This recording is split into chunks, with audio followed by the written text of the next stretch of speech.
A while ago I played Minority Report Everybody Runs on the PlayStation 2, a game loosely based on the 2002 Steven Spielberg hit Minority Report, which mostly consists of Tom Cruise doing drugs and chasing after his own eyeballs, and itself loosely based on the Philip K. Dick novella The Minority Report, which mostly consists of Philip K. Dick doing drugs and chasing after his own eyeballs, but like on a spiritual level.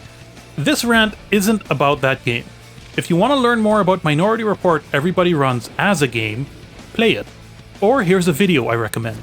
In spite of its thumbnail, it's a balanced and thorough look at the game. I guess don't judge a book by its cover can count for YouTube videos too. Here's all I really have to say about Minority Report Everybody Runs. It's developed by Treyarch, the makers of Olympic Hockey 98 for the Nintendo 64. They've gone on to do a couple of other things since. It has a take on the story that doesn't even care how different it is from the movie.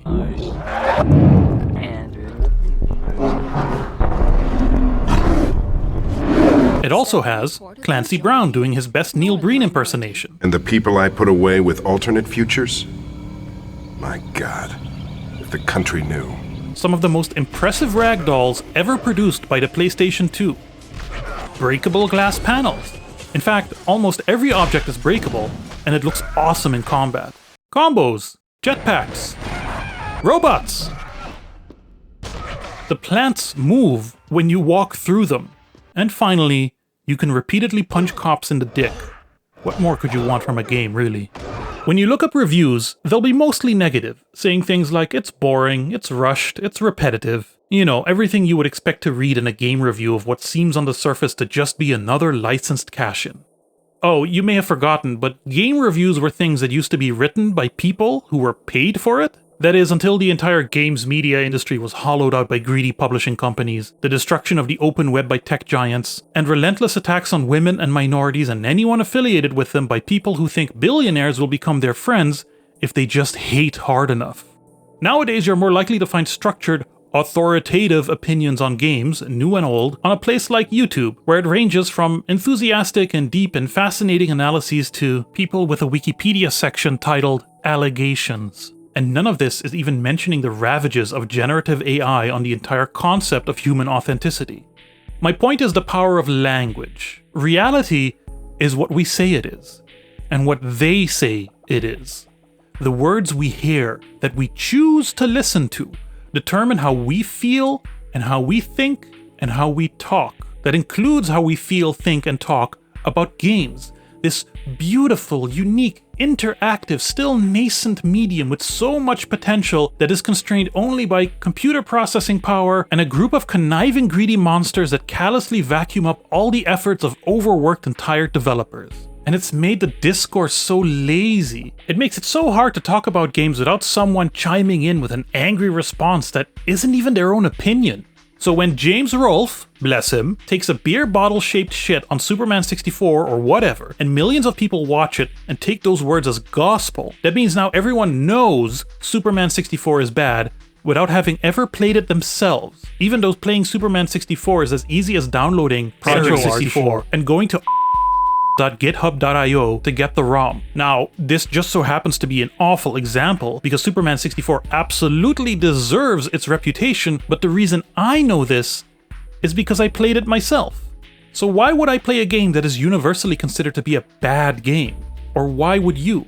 Let's pause for a moment. Terms like good and bad are such poor ways to look at the world in general, let alone games. Every single game ever made has within it, at the very least, a spark of the human spirit, the thing that supposedly separates us from the other life forms on this planet. Every texture, every polygon, every pixel, every shader, every letter of code, every level designed, every prop placed, every button input detected is art. They are each elements in a lineage dating back to ancient cave paintings, a lineage of humanity having something deep and primal and cosmic that needs release. Bad and good are meaningless terms. They serve no useful purpose when you are the universe expressing itself.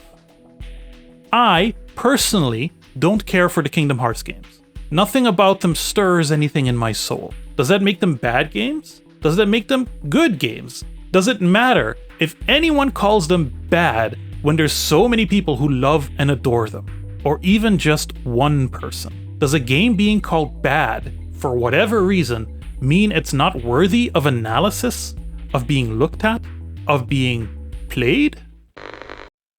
Why do we enjoy games?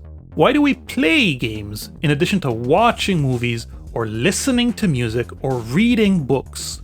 We like looking at a screen and not just being a passive audience member. We like hitting a button and a thing happens. A thing someone else put in place for us. A young woman jumps over a treacherous chasm. A badass warrior attacks a great knight. A car slips into a smooth drift around a tricky corner.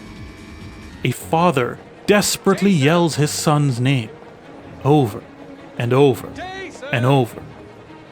We play games to while away the time, to experience a story, to play in the traditional sense like we did as children. We play to see number go up. We play to hang out with friends from across the world, to share virtual spaces with them. We play to win or even to lose. We play to make a thing happen on screen, to have fun, whatever that may mean to us. Some months ago, I got this PlayStation 3 Slim for cheap. It was my very first PS3. I had to replace the Blu-ray drive in it, and this cracked case could probably do with a replacement, but it otherwise works fine. I'm now using it to experience games that I never got to because I mostly missed that generation of consoles. I played through one of the most celebrated games of that era and that console, Uncharted 2: Among Thieves. Wanted to see it for myself, form an opinion on it based on more than just things I've passively seen.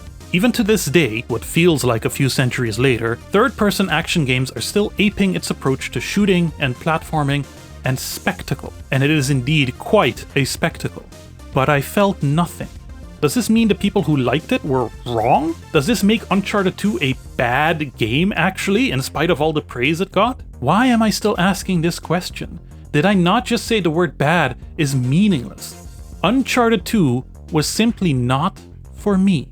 Now, a part of me feels compelled to list all the ways in which I feel it failed me personally, but focusing on the negative so much, I've spent enough of my lifetime damaging my soul like that. Minority Report Everybody Runs has fundamental problems that make parts of it hard to enjoy, but it has so much cool things in it. It was for me. Eva Cash Dirt Project was for me, and it's one of the most broken and poorly designed games I've ever had the fortune to discover. The Beverly Hills Cop game may well possibly be the single cheapest attempt at a licensed PS2 game ever made, and my life would not be the same had I not played it. But also, games that people have called bad still have so much to offer. Barbie Horse Adventures Wild Horse Rescue is delightful. Rig and Roll is a broken mess of ambition and scale, and there is nothing in this world like it. Nothing that can offer a remotely similar experience. Quest 64 is odd, yes, and can be considered technically unfinished, I suppose, but I remember seeing it on multiple worst games ever lists, and it doesn't deserve to be anywhere near them. I think the gravest sin a game can commit is to be boring, to not let its creator's vision shine through, to be a sanded down, smooth commercial object meant to appeal to as wide an audience as possible so the shareholders can buy more of whatever bullshit it is rich people think will fill up the gaping holes in their hearts. And I think the gravest sin you can commit, at least when it comes to games, is to look at games strictly as these commercial objects, to hide yourself from the warm glow of the love and care developers put into their games under what are almost universally awful working conditions. From biggest budget to littlest indie, there are things worth exploring, with your mind open to receive the sheer human expression of modelers and animators and coders and level and sound designers and writers and testers and musicians and anyone who contributes to the creation of these wondrous and complex pieces of entertainment software. I'm not saying you have to play every bad game out there, that you need to have an opinion on them, but listen to me.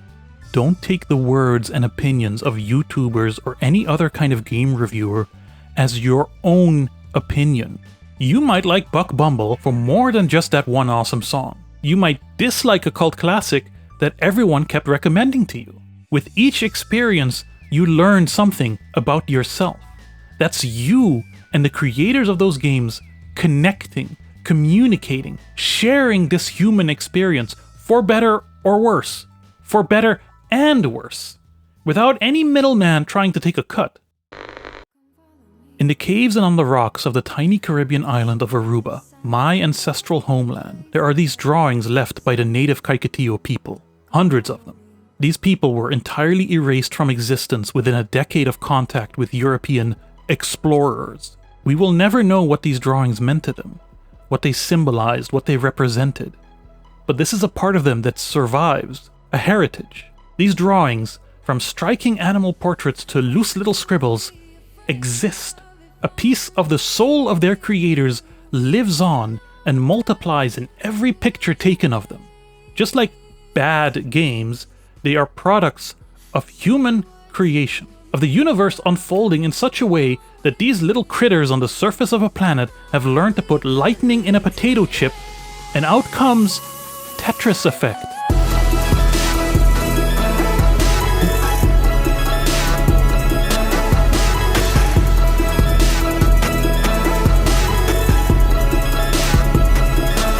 Or Starwinder, the ultimate space race. My God! He's actually flying through the asteroid belt! What's that ahead of him? What is he following?